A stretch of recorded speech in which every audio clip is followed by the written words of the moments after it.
6월 18일 오늘 만나 성경 말씀은 고린도전서 11장 23절에서 25절 말씀입니다. 내가 여러분께서 전해준 것은 주님으로부터 받은 것입니다.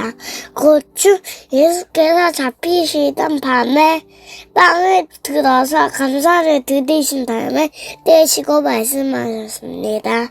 이것은 너희를 위하는 내 몸이다. 이것을 행하여 나를 기억하여라.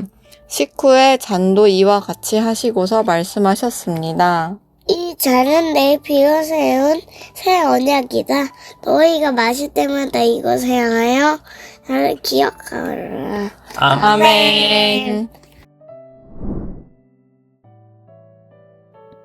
오늘 만나로 만나주시는 하나님을 기대합니다. 무엇을 기념하는가, 무엇을 기억하는가가 그 공동체를 말해준다는 말이 있습니다.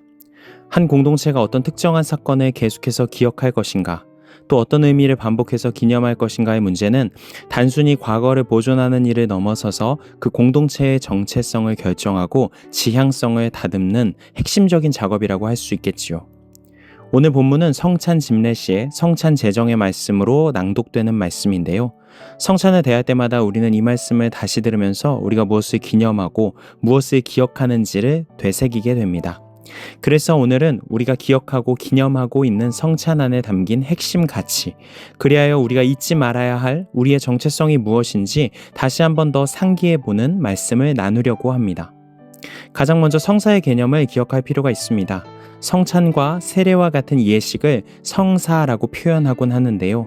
여기서 성사란 보이지 않는 하나님의 은총을 담아 전달하는 보이는 표지, 상징이라는 뜻을 가지고 있습니다. 성사를 알기 쉽게 설명할 수 있는 좋은 비유가 생일 케이크입니다. 매년 우리 모두는 각자의 생일을 기억하며 축하하지요. 그런데 곰곰이 생각해보면 사실 이상한 행위입니다. 사실 우리가 진짜 태어난 날은 수십 년 전의 어느 날이지 매년 돌아오는 그날이 아니지 않습니까? 그러나 우리는 매년 돌아오는 그날을 우리가 태어난 날이라고 기념하고 축하하면서 함께 모여 케이크에 초를 꽂고 노래도 부르며 축하를 하죠. 그 순간 어떤 일이 벌어지나요?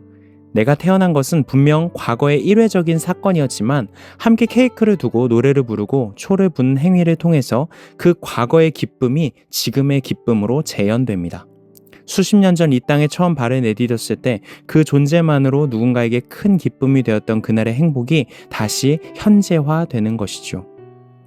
다시 말해 생일 케이크는 존재만으로 소중한 사람이라는 추상적인 명제를 눈으로 가시적으로 볼 수 있게 해주는 상징인 것이죠. 성사란 바로 이런 것입니다. 성찬도 동일하죠. 외부의 무심한 관찰자의 눈에 성찬에서 나누는 빵과 포도주는 그저 평범한 빵과 포도주일 뿐입니다. 이 평범한 빵과 잔을 가지고 누군가의 살과 피라고 말하며 먹고 기념하는 이 모든 행위를 기괴하게 바라볼 수도 있겠죠.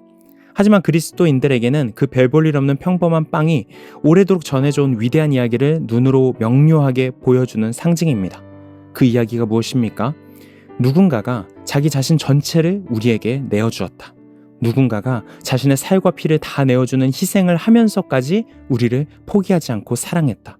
누군가가 우리의 흔들림과 부족함에도 개의치 않고 신실하게 함께하겠다고 약속했다. 그 누군가가 하나님의 아들이신 분이다. 아니, 하나님 그 자체이신 분이다. 우리의 논리로는 쉽게 실감이 나지도 않는 너무 말도 안 되게 크고 파격적인 사랑이어서 몇 문장으로는 설명될 수도 없고 언어로 규정할 수도 없어서 예수님은 이 상징을 우리에게 남겨주셨습니다. 이것을 먹고 마실 때마다 이 사랑을 기억하라고 말이죠. 오늘 본문 말씀 24절 25절은 이렇게 말합니다. 이것은 너희를 위하는 내 몸이다. 이것을 행하여 나를 기억하여라. 이 잔은 내 피로 세운 새 언약이다. 너희가 마실 때마다 이것을 행하여 나를 기억하여라. 예수님은 계속해서 기억하라고 말씀하십니다. 기억에는 두 가지 의미가 있습니다. 하나는 단순히 역사적인 기억, 추모의 의미에 가깝죠. 한때는 살아있었으나 이제는 떠난 과거의 인물을 기억하는 의미가 있습니다. 그런데 기억에는 또 다른 의미가 있습니다. 자각으로서의 기억입니다. 예를 들어 제가 무언가 부끄러운 행동을 하려고 할 때 정신 차려 훈이야, 너 목사인 거 기억해 라고 말할 수 있겠죠. 여기서의 기억은 깨어나 눈을 뜨는 것, 갱신하는 것, 잊었던 무언가를 다시금 새기는 것입니다. 간혹 우리는 마치 역사적 인물을 추모하듯 성찬을 대할 때가 있습니다. 2000년 전에 죽은 누군가의 장례식 자리에 오기라도 한 듯 엄숙하고 무거운 표정으로만 성찬의 자리에 서죠. 하지만 우리의 친구 되신 분은 죽지 않았습니다. 예수님께서는 세상 끝날까지 우리와 함께 하신다고 약속하셨고 고아와 같이 우리를 버려두지 않고 함께 하시겠다고 약속하신 분이시죠. 그래서 지금도 살아계시고 함께 하시며 우리 가운데서 활동하고 계시는 분이십니다. 그렇게 성찬을 대하며 우리가 해야 할 기억은 오래전 떠난 누군가를 떠올리는 기억이 아닙니다. 성찬에 담긴 우리가 잊지 말아야 할 자각으로서의 기억은 바로 이런 것입니다. 일어나라, 그분이 여기 계시다. 눈을 떠라, 주님이자 친구이신 분이 너에게 이런 사랑을 내어주신 분이 지금도 너와 함께 계신다. 눈을 떠라, 네가 어떤 사랑을 받은 존재인지 그리고 누구와 함께하고 있는 존재인지 깨달아라. 이것을 기억하며 성찬의 자리로 나아갈 때 주님의 사랑은 함께하심은 현재화됩니다. 마치 생일 케이크가 과거의 탄생의 신비와 감격과 기쁨을 지금의 자리로 가져오듯 주님이 우리에게 내어주신 떡과 잔에 담긴 생명력은 우리 안에서 현재화될 수 있는 것이죠. 이것이 교회가 고백하고 믿는 성찬의 신비입니다.